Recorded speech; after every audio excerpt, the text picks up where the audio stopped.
Boo Boo, I got stories. I got stories for days. I want to suggest two books. One, A Song for You by Robin Crawford. And y'all know Robin Crawford for like 20 years was Whitney's best friend, former lover, and very, very close assistant. Like basically the coordinator between her and the record company and producers. That's what Robin Crawford did. And the other biography I would suggest is Didn't We Almost Have It All by Garrick Kennedy. I'll put them on the screen, but go read those and watch the documentaries and movies too. Here are the big ways that Whitney's autism showed up. Number one, social interaction. She was a loner, awkward, and struggled in social situations. That's one of the big reasons Robin was her closest friend and confidant. That was one of the reasons she hired Robin to be her assistant when her career started to blow up. That's because Robin was the only person she could trust. Also, Whitney's parents were like, again, Whitney was born in 1963, right? They were not screening black American girls for autism in the 1960s and 70s. Y'all know this. You know this. A lot of black women of Whitney's generation were autistic. My mother, who was born in 1951, was autistic and intellectually disabled.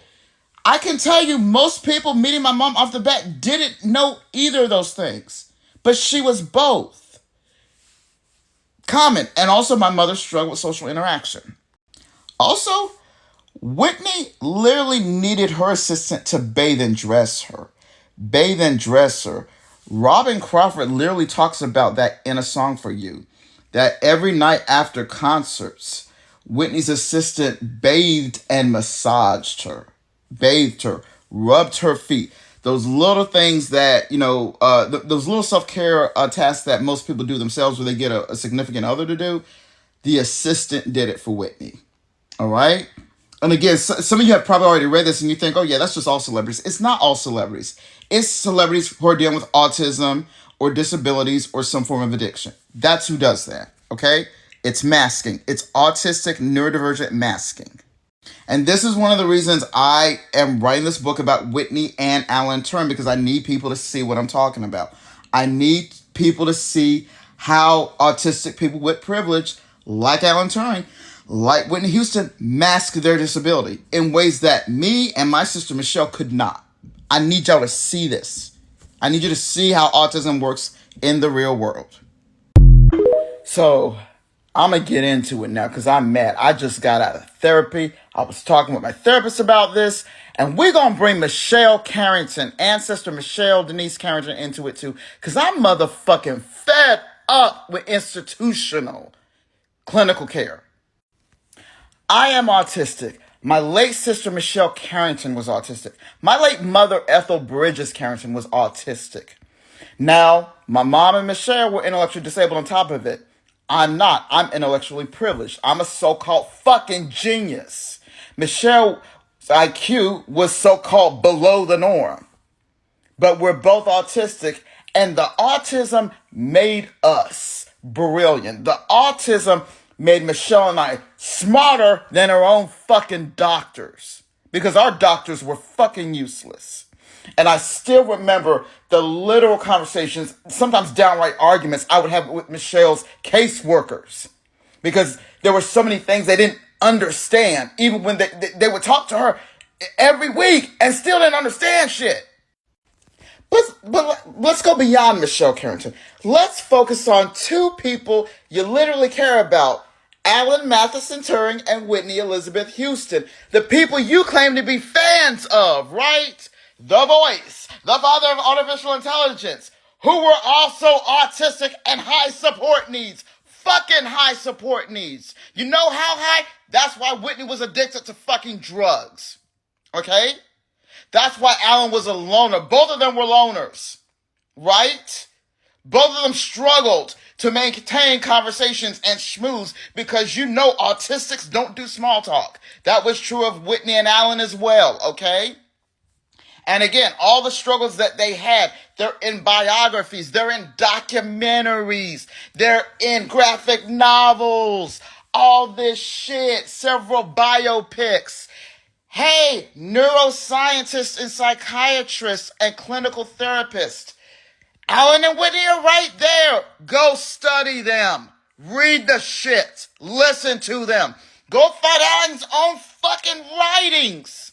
Go find Whitney's videos. They're right there on the motherfucking internet. Go find that shit. If you're not going to listen to me, if you don't listen to other autistic people, if you didn't listen to Michelle, if you didn't listen to Mom, are you going to listen to Alan or Whitney? Hell no, because you didn't listen to them when they were alive. They struggled. They never got the help they needed. And then they fucking died, and you let them. Abolish institutional mental health. It's useless for autistic and neurodivergent people. Y'all are useless to us. So in my previous videos, I've talked about the fact that autism cannot really be diagnosed by doctors because it's not a disease or disorder. It doesn't have a disease pathology. So you're probably wondering why, if doctors cannot diagnose autism like we've been taught all these years, then how can you know that you're autistic? How could you know that Michelle and your mom and grandmother and grandfather were autistic? And how could you know that Whitney Houston and Alan Turing were autistic since you never met them? Here's how I know other autistic people. Autistic people ourselves are the best people to recognize autism in ourselves and each other. And like I said, again, autism is a way of being, and it's based on the neural connections and neural networks in our brains. Again, but one of the common traits, our tendency toward direct candor and honesty.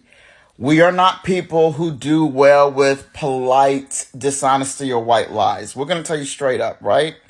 Here in the South, our tendency is to, when we disagree with you or when we think you're an asshole, we'll say, bless your heart.